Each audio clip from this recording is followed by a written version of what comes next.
अस्सलाम वालेकुम my YouTube family, कैसे हैं आप सब लोग। मैं बिल्कुल ठीक अल्हम्दुलिल्लाह और दुआ करती हूँ कि अभी अपने घरों में सब सही हो, सलामत हो। बहुत ही मज़ेदार आज आप लोगों के लिए दाल करेले की रेसिपी लेके आई हूँ। और ये भरे हुए करेले हम किस तरह से बनाएंगे, बहुत आसान रेसिपी है। चलते रेसिपी की तरफ। यहाँ मैंने एक बर्तन ले लिया, इसमें हमने इसको बनाना है। ये दाल मैंने ली है चने की, इसको मैंने तकरीबन 1 घंटा पहले भिगो दिया था और उसके बाद जो है वो गर्म पानी में भिगोया था ताकि अच्छी सी हमारी दाल जल्दी से गल जाए। अब सबसे पहले हम कढ़ाई में इसको डालेंगे और उसके बाद जो है मैं इसमें डाल रही हूँ एक बड़े साइज़, 2 बड़े साइज़ के मैंने प्याज लिए हैं। उसको मैंने ऐसे बारीक बारीक सा काट लिया है, जिस तरह हम हंडिया में डालते हैं उस तरह से नॉर्मल काट के। ये मेरे पास मैंने यहाँ पर 3 अदद जो है वो टमाटर लिए हैं। इसमें टमाटर थोड़े ज़्यादा जाते हैं तो 3 अदद टमाटर मैंने ले लिए हैं, वो काट लिए हैं। और उसके अलावा यहाँ पर मैंने 4 सब्ज़ मिर्चें ही मैंने बारीक बारीक से काट ली हैं। सब चीज़ें मैंने जो है वो बारीक बारीक चॉप की हैं। ये मेरे पास है अदरक लहसुन का पेस्ट, और तकरीबन मैंने ये 2 चम्मच भर के जो अदरक लहसुन का पेस्ट इसमें डाला है। सब चीज़ें ज़्यादा क्वांटिटी में जा रही हैं क्योंकि हमें अच्छा सा मसालेदार सा जो है वो चाहिए दाल करेले का सालन। तो हम इसमें अब मैं इसमें डाल रही हूँ नमक। ये मैंने हाफ़ टी स्पून नमक डाला है। आप अपने टेस्ट के अकॉर्डिंग कम या ज़्यादा कर सकते हैं, जैसे आपको पसंद हो। उसके अलावा इसमें ज़रा कम डालते हैं क्योंकि करेलों को हमने नमक लगा के पहले रखा होता है, तो नमक हम कम डालते हैं। ये है मेरे पास मसाला। इसमें मैंने इसके अंदर डाला हुआ है मिर्चें, और इसके अंदर मैंने डाली है हल्दी, खुश्क धनिया और ज़ीरा। इन चारों मसालों को और थोड़ा सा गरम मसाला लेके सब चीज़ों को मैंने ग्राइंड कर लिया, इकट्ठा करके मैंने रखा हुआ है। और हर हंडिया में मैं यही डालती हूँ क्योंकि इससे ना मुझे फिर टेस्ट मिर्ची कम या ज़्यादा नहीं होती। मुझे पता है कि इसका ये मसाला है।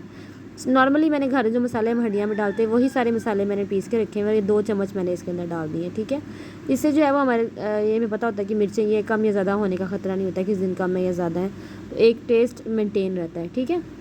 ये मैंने डाल दिया। अब इसके अंदर मैं क्या कर रही हूँ कि मैंने यहाँ पर पानी डाला है। इसमें हमने इतना पानी डाल देना है कि हमारी जो दाल है वो अच्छी तरीके से गल जाए, क्योंकि दाल थोड़ा सा ज़्यादा पानी लेती है। अच्छा, कुकर में हम इसको इसलिए नहीं गला रहे हैं क्योंकि हमने ना इसको पतला नहीं करना है। तो कुकर में ना दाल अक्सर औक़ात पतली हो जाती है। देखिए मैंने इसमें ये 2 बाउल तकरीबन मैंने इसमें 2 बड़े गिलास पानी के डाल के इसको मैंने चूल्हे पे रख दिया। आधे घंटे के लिए मैंने इसको ढक के रख दिया है स्लो फ्लेम पे, ठीक है। आधे घंटे के बाद अब ये देखिए ये है हमारा जो दाल है उसकी ये शक्ल है। अच्छा, हमने दाल को ना इतना गला लेना। अब यहाँ चेक कर लेना कि दाल हमारी अच्छी से गल जाए। अब मैं इसको इतने देर पकाऊंगी कि दाल जो है खुश।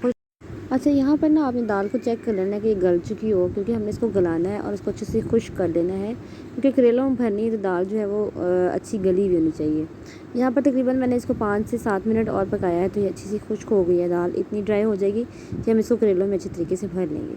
करेले जो थे ना उसको मैंने छील के पहले आधे घंटे के लिए नमक लगा के धूप में रख दिया था, और उसके बाद मैंने इसको अच्छी तरह से धो लिया। और धो के हम इसका पानी जो है ना वो अच्छे तरीके से निचोड़ लेंगे। जितना अच्छा हम इसको निचोड़ेंगे, ड्राई होंगे, उतने ही ये कड़वे नहीं बनेंगे, वरना करेलों में कड़वाहट रह जाती है उसके नमक की, और उसके पानी की जो कड़वाहट है ना वो उसके अंदर रह जाती है।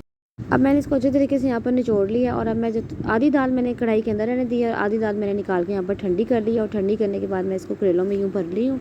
और उसके बाद हम एक धागा ले लेंगे और इसको ऊपर से धागे के साथ हम यूँ इसको अच्छे तरीके से बाइंड कर लेंगे। आपने इसको बहुत ज़्यादा प्रेस नहीं करना है, नॉर्मल हाथों से आपने इसको पकड़ना है और अच्छे तरीके से लपेट लेनी है। इतना कि जब हम इसको फ्राई करें तो जो करेले हैं ना हमारे खुले नहीं, ठीक है ना। जब हम इसको घी में उल्टे पलटेंगे तो ये खुले नहीं।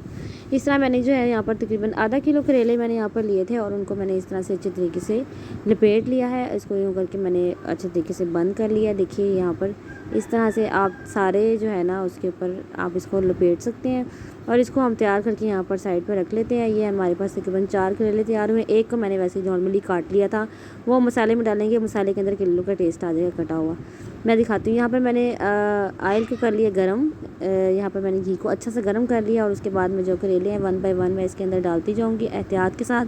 तो घी हमारा गर्म है तो मैंने इसको एहतियात। और ये जो एक करेला मैंने आपको बताया कि मैंने इसको वैसे ही काट लिया है, इसको भी हम साथ फ्राई कर लेंगे। इसको जब मैंने दाल ज़्यादा पकने के लिए रखी है ना, उसके साथ में इसको मिक्स कर दूँगी तो हमारी दाल में भी करेलों का टेस्ट आ जाएगा। अब ना मैंने इसको दोनों तरफ से फ्राई कर लिया है। थोड़ा सा फ्राई करने में ये टाइम लगेगा क्योंकि हम इसको मीडियम फ्लेम पे फ्राई कर रहे हैं। आपने इसको हाई फ्लेम पे नहीं करना, क्योंकि करेले हमारे अच्छे से पके होने चाहिए। तो तकरीबन इसको फ्राई होने में 10 से 15 मिनट लाजमी टाइम लगेगा। आपने सिर्फ ये करना है कि इसको अलटते पलटते रहना है ताकि जो है ये जले नहीं एक साइड। इसकी करवाहट तभी अच्छे तरीके से जाएगी। ये कुछ ट्रिक्स होते हैं कि ऐसी करवाहट ना जाए। एक तो अच्छी से हम इसको धोया हो, हमने इसको नमक लगा के पहले रखा हो, अच्छे तरीके से इसको धोया हो, अच्छे तरीके से निचोड़े हैं, और उसके बाद जो है ये अच्छा सा ब्राउन हमने किया हो, तो फिर जो है ना हमारे करेले कड़वे नहीं बनते हैं। अच्छा, मैंने ना यहाँ पर दाल दूसरी साइड पकने के लिए रखी हुई थी। यहाँ पर दाल साइड पक रही है और इस साइड पे जो हमारे करेले फ्राई हो रहे हैं। अब जो करेले फ्राई करके मैंने इसको सिर्फ मिक्स कर दिया और ऊपर ये मैंने हरे धनिया की अच्छी सी गार्निशिंग कर ली है। यहाँ अगर आपको मेरी वीडियो अच्छी लग रही है तो प्लीज़ मेरी वीडियो को लाइक कीजिएगा। मेरे चैनल पर नए हैं तो मेरे चैनल को सब्सक्राइब कीजिएगा और अपना बहुत ख्याल रखिएगा। अल्लाह हाफिज़।